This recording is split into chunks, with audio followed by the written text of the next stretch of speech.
tradition of Yom Kippur to share apologies. Some of them are from sports. Some of them are from politics. Some are like from the last few weeks, and some are it might have happened like in November, December, and I have to remind people of what had happened since the last Rosh Hashanah. Sometimes it's really bad timing.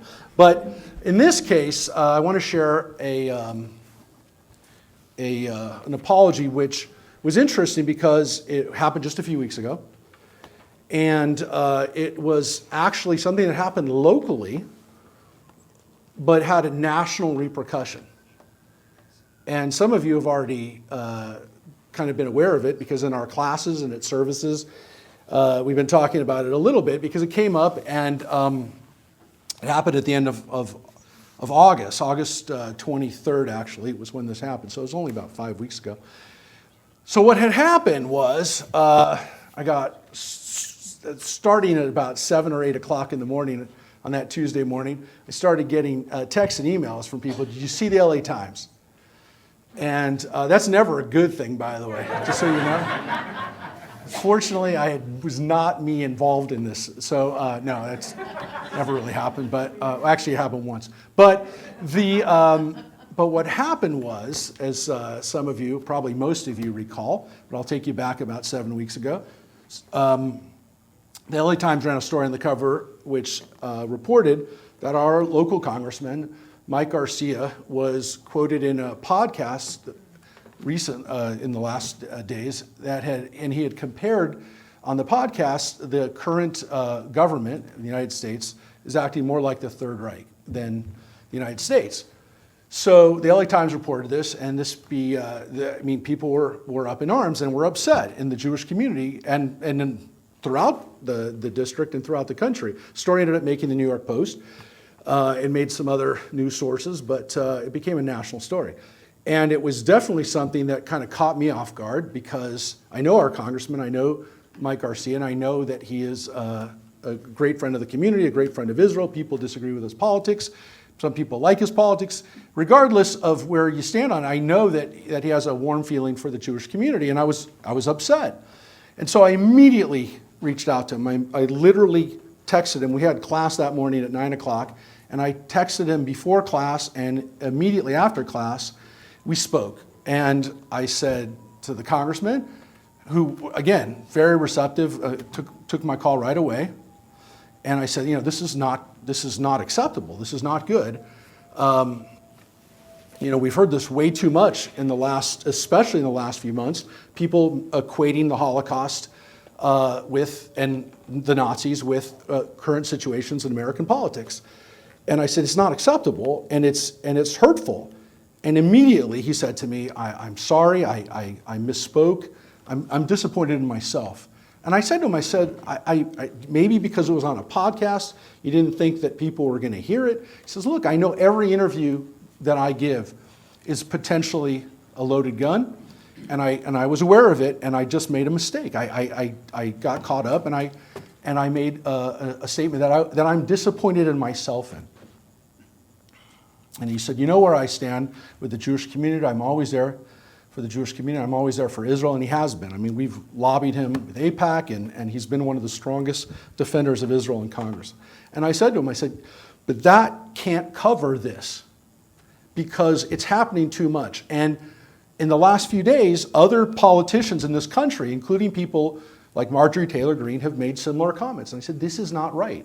And he immediately said, I don't want to be lumped together with people like that. I don't. And so I said, well, I know where your heart is, and he actually sent me an email with an apology, and it was a very heartfelt apology. And fast forward a couple of weeks later. I want to say something right now, and I probably shouldn't have to say this, but I think I have to say this. We have seen way too many people, politicians, writers, intellectuals in the last few months, few days, that have been making these equivalences with the Holocaust and with the Nazis. The one that Marjorie Taylor Greene was responsible for, literally an image of Joe Biden as Hitler, was just horrendous, was horrific. But there have been other people in the last few days who have done it as well, from all sides. Hillary Clinton did, Ken Burns did when he was talking about the recent documentary and talking about current situations. And I will tell you, I don't have to say this, but I think I do. This Holocaust equivalence is a form of Holocaust denial, and I'll tell you why. Because if everything is the Holocaust, then nothing is the Holocaust. And the Holocaust must stand as a unique experience, not because it happened to us, but because there was nothing ever like it, and horribly and hopefully there'll never be anything like it again. Now, of course, there have been other genocides. It's well documented, and I've spoken about it before at High Holidays. The Armenian genocide that happened 20 years before was a genocide, but it was in the context of Armenians fighting for independence against a crumbling Ottoman Empire, and that doesn't excuse it, but there have been many cases of genocide, including, to some extent, a genocide against the Ukrainians right now that's going on as we speak, that's in the context of nation against nation, and again, there's no excuse for it, but oftentimes these are experiences where people are trying to do away with an enemy. The Holocaust was not that situation. The Jews who were murdered in Germany and then later on, wherever they were rounded up by Nazis in every country that they invaded, and regardless of the Jewish person's political persuasion, regardless of even their religious affiliation, because they killed Jews who had converted to Catholicism and Protestant religions, they murdered them wherever they were, and they murdered them with every ounce of their military might, because they murdered them even as their empire was crumbling. They were murdering the Hungarian Jews in the last months of the war after they already knew it was over. That defies rational explanation. There never has been a genocide committed by people who literally gave up their own lives to commit the genocide. So it's unique in human history. And so it has to be said that no one can do this. And I'll tell you, when I say no one, I mean we can't do it either. Because I've heard Jewish people do it too, and we can't do it. Because if we do it, then other people can do it. I have a saying that I inherited from my father of blessed memory. Don't talk about Nazis unless you're talking about Nazis. Period.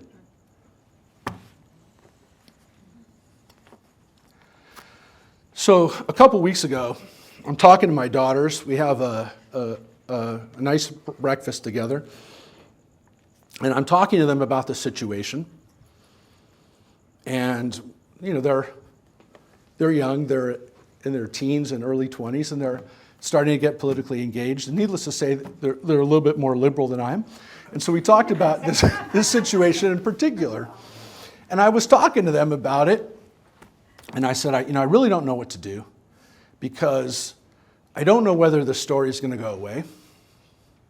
I don't know what's going to happen with this story in particular, but I think something needs to be said about it, because the situation played out, and I have a beautiful apology that I got from our congressman. It was heartfelt and it was meaningful. But it came out into the public sphere, and so there needs to be a public apology for it. And so when I share an apology tonight, we're going to try something that I've never tried before. So this is a little experimental. But I want to ask Congressman Mike Garcia to come up right now, because See you, Mike. Good meeting. He has an apology. So Congressman Mike Garcia, come on up. Good evening, folks. Good evening. Good evening. Good evening. Good evening. How you doing? Well, I want to first of all thank the rabbi for this tremendous opportunity. It's an honor and a blessing to be here with you all this evening. This is actually the second public apology. This was brought up and addressed at my town hall that we hosted just a few weeks ago at College of the Canyons, where I was very clear that I regret what I said. It was a foolish comment. I'm a I'm a patriot. I love this country. I've served this country in combat operations. I've served in the Middle East. As the rabbi said, I've been a staunch supporter not only of the Jewish communities here in the United States, but also of our very important strategic allies in Israel. And so I don't take this history lightly, and I don't take the experiences of the Holocaust and obviously what the Third Reich has done not only to our history, but the globe's history lightly. And so I am sorry. I do atone for the comment. I take great pride in how careful I am with my words, how precise I am. As an elected official, I realize that the words do matter, the style does matter, and we've got to be more responsible with our words. And in my history, I've never made a comment like this. I never will, obviously. Again, I think the rabbi's statement of we only talk about Nazis when we're talking about Nazis is perfect. And I think frankly, everyone needs to be better at that. I love this country, and I remind all Americans in our district, but around the country, that this country was founded on Judeo-Christian beliefs, the principles of our religious beliefs and a love of God, under God, are truly the underpinning of our foundational documents, the Constitution, the Declaration of Independence. When our founding fathers were writing to each other, and then ultimately writing the documents that fed into the Constitution and into the Declaration of Independence, the book of Deuteronomy is the most prevalent reference that they make. And so they are men of God. Our founding fathers were. I think we need more elected officials to double down on a commitment to God. And I know here, especially here tonight, as we celebrate Yom Kippur and the Blessed New Year from the last couple days, I know you are all committed to that, and I want you to know that I am too. And I regret my comments. I deeply am apologetic for those comments. If you go to the video from my town hall, I go into more detail. But I love this country, and I got emotional in the heat of the moment when I started seeing our government behave and our government protect itself rather than protecting Americans. It was a reaction. It was a visceral reaction. But the metaphor and the hyperbole was inexcusable. So with that, I appreciate you guys letting me come here tonight as we enter the high holidays. Know that I am with you. I value our Jewish communities here in our district, around the country and around the globe, and I do deeply regret the parallels that I made to the Third Reich. It's inexcusable, and for that I'm sorry. I atone for that. As a Christian, I want you to know that I go through this process as you all do as well, and I'm very grateful for the opportunity to be able to come and personally explain this to you all, and for the rabbi's support in this journey of mine. We're all human, and we all make mistakes. We are obviously frail human beings, as you all know, and I'm certainly not an exception to that, and I am gratefully appreciative of the opportunity to come explain this to you all. Thank you, guys. Appreciate you. Thank you, Rabbi. Thank you, appreciate it. Thank you.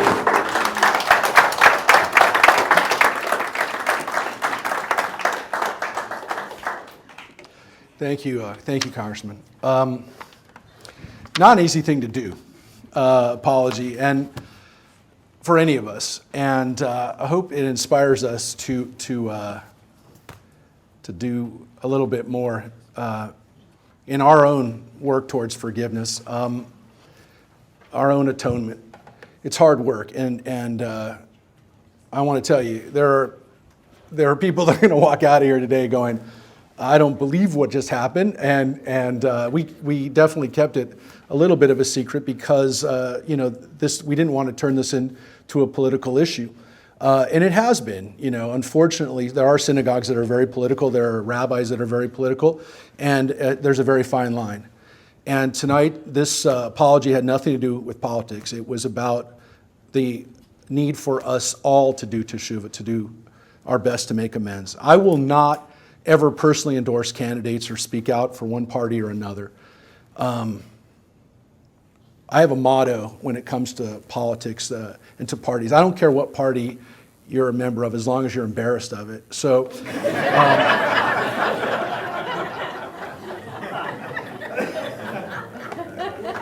when it comes to being politically equitable as well, I just want to make it clear. If Christy Smith wants to come here and apologize, I'll give her a chance. And if you want to know why she needs to apologize, you can, that's a whole sermon for a whole nother day. But the option, the opportunity is always open. And I will tell you this too, for anybody who's concerned about giving equity and that too, it is very important to us. Some of you might have seen when you came in, and some of you saw last Friday, we had Pilar Chiavo, the candidate for assembly. She came here last Friday to speak to our congregation, to introduce herself. But much more than that, you might see her here tonight because her campaign office is right here at Temple Beth Me. So if you have any questions about political equity or again, keeping our doors open to everybody, it is. And this is her campaign office here at Temple Beth Me. But I will tell you that Assemblywoman Suzette Valadares will be here, bless you, she'll be here on October 14th during Sukkot as our special guest, so you'll be able to meet her and hear from her as well. So both candidates for the Assembly office for Assembly District 40 will be here. So again, a synagogue is a place where, and again, the word synagogue is a Greek word, by the way. It's not a Hebrew word, as you probably know. In Hebrew, we call a synagogue a Beit Midrash, which is a house of study. We call it a Beit Tefillah, a house of prayer. We also call it, actually most commonly, a Beit Knesset, a place of assembly, which is where the word synagogue actually kind of derives from. The bottom line is that every candidate, every elected official is invited here. And we've had Brad Sherman, who's from the San Fernando Valley, come out of here too to speak in previous years. He gave us a flag that flew over the Capitol that's now part of our Temple Beth Me home. We want to make sure people know that this is an engaged, strong, and vocal Jewish community. And our district is very, very important. As most of you know, it's in play. This district and what you just saw here today and the guy who took out time to be here today, and again, what's going on right now, there are probably 20 or 25 seats at most in the country that right now, if you go on 538 or anywhere else, are literally toss up for grabs. This is one of them. So what goes on here in our district is very, very important. And it's 34 days to election. And I know that 95% of you already made up your minds for what you're going to do. But I want you to do one thing as we enter into this year and enter into this election cycle. I want you to pay attention to what people on the other side are saying. Whatever side you're on, pay attention to what's going on the other side and try to see things from their point of view just for a moment. And I tell you this because of three things that I want you to do, I want you to think of. First of all, we have to stop demonizing the other side. That has to stop. I thought 2 years ago we reached a low point in this country when it came to how wide this gap is, and I was wrong. It's gotten worse. So we have to do our best to create a community, to create a country that's less toxic than the one we have now. You know that. So we have to do that just for the sake of making our world less toxic. But we also have to think about what kind of decisions we're going to make. Individually, each one of us has the power to make this decision. And we need to be as intelligent and we need to be as open to all possibilities in our own minds. Take everything into consideration. This isn't about politics, folks, anymore. In today's world, the command to love our neighbor as ourselves, and specifically the obligation we have to honor and respect those, especially those whom we disagree with, has never been more important. We can't look to our congresspeople, to our president or vice president or our governor to be leaders on this. The change starts at the bottom and works its way up because we get the government we deserve. And if we listen and learn and respect each other, each one of us, our leaders will have to as well.